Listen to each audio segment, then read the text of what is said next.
Guys, तुमने कभी ऐसा इलाका देखा है जो बाहर से तो एकदम पोस्ट कार्ड जैसा परफेक्ट लगे, लेकिन उसकी गहराई में उतरते ही ऐसा लगता है जैसे हर कोना तुम्हें देख रहा हो और तुम्हें वहां से भगाना चाहता हो।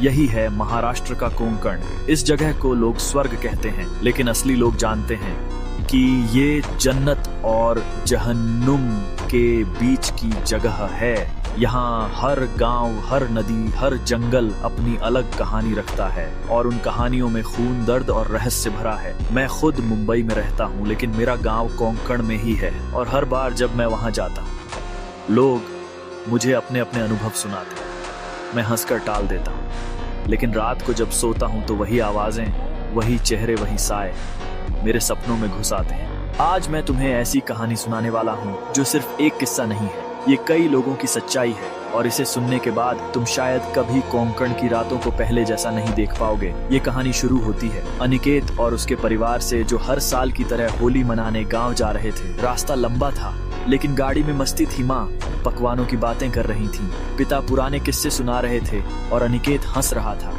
लेकिन जैसे ही उन्होंने शॉर्टकट लिया, जंगल में घुस से सब कुछ बदल गया। घना अंधेरा, सिर्फ हेडलाइट्स की रोशनी और पेड़ों की परछाइयां। अचानक रियर व्यू मिरर में एक साया दिखा, फिर सड़क पर सफेद साड़ी वाली औरत लेकिन गायब, फिर बच्चों की हंसी लेकिन आसपास कोई नहीं। और जब गाड़ी बंद हो गई तो खिड़की पर खून से सने हाथ के निशान। ये तो बस शुरुआत थी। गांव पहुंचने के बाद भी डर खत्म नहीं हुआ। उस रात अनिकेत ने सपना देखा। एक पुराना खंडहर उसके सामने खड़ा था। दरवाजा खुद ब खुद खुला और अंदर से वही औरत बाहर आई जिसकी झलक उसने रास्ते में देखी थी। लेकिन सुबह जब गांव के बुजुर्गों से पूछा गया तो उन्होंने कहा, बेटा ये कोई सपना नहीं था, ये उस औरत की आत्मा है जो बरसों पहले इसी रास्ते पर मरी थी और आज भी भटक रही है। अनिकेत ने उस पर विश्वास नहीं किया, लेकिन अगली रात और अजीब घटनाएं शुरू हो गईं। खेतों में अजीब रोशनी दिखना, समुद्र किनारे से फुसफुसाहट आना और गांव के बाहर खड़े उस पुराने वट वृक्ष से औरत के रोने की आवाज आना। माँ हर रात रोती थी, कहती थी भगवान हमें यहाँ से सही सलामत वापस ले जाना। लेकिन पिता गांव छोड़ना नहीं चाहते थे, कहते थे ये सब मोह माया है, डर की बातें हैं। एक शाम अनिकेत को गांव के 2 लड़कों ने बुलाया और कहा, भाई अगर हिम्मत है तो हमारे साथ चलो, उस खंडहर में रात बिताते हैं, वहाँ कोई भूत नहीं है, ये सब कहानियां हैं। अनिकेत तैयार हो गया। तीनों गए, टॉर्च लेकर अंदर दाखिल हुए। पहली मंजिल पर सब ठीक था, लेकिन जैसे ही वो तहखाने में उतरे, अचानक दरवाजा अपने आप बंद हो गया। टॉर्च बंद होने लगी और चारों तरफ बस अंधेरा और फुसफुसाहट।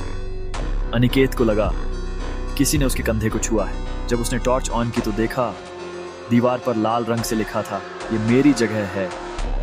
डर के मारे तीनों भागे। दरवाजा किसी तरह खुला और बाहर निकले, लेकिन गांव लौटकर पता चला कि उनमें से एक लड़का गायब हो गया है। उसका पता आज तक नहीं चला।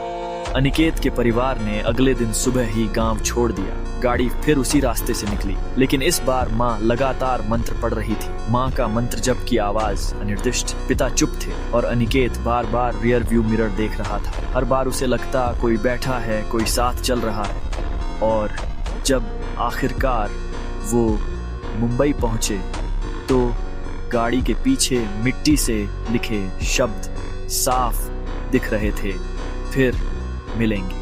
दोस्तों, ये कहानी यहीं खत्म नहीं होती, क्योंकि अनिकेत के बाद भी कई लोग उसी रास्ते से गुजरे और उनमें से कुछ कभी वापस नहीं आए। गांव वाले आज भी उस शॉर्टकट से बचते हैं और कहते हैं, बेटा कोंकण जितना खूबसूरत है उतना ही खतरनाक भी है। यहाँ की रातें अपनी कीमत मांगती हैं और हर कीमत इंसान चुका नहीं पाता।